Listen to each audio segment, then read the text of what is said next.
بالله من الشيطان الرجيم بسم الله الرحمن الرحيم. Pygeum africanum. Pygeum mother tincture is used for treating symptoms of enlarged prostate, benign prostatic hyperpalsia and prostate cancer.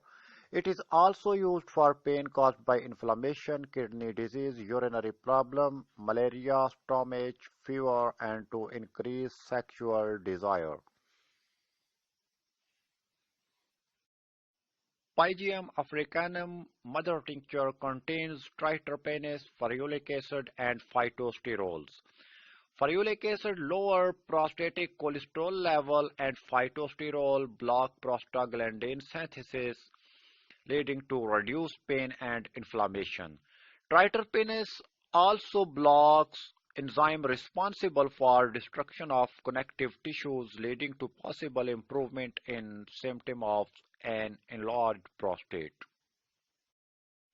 Benign prostatic hyperpalsia. Benign prostatic hyperpalsia, also called prostate gland enlargement, is a common condition as men get older. An enlarged prostate gland can cause uncomfortable urinary symptoms such as blocking the flow of urine out of the bladder.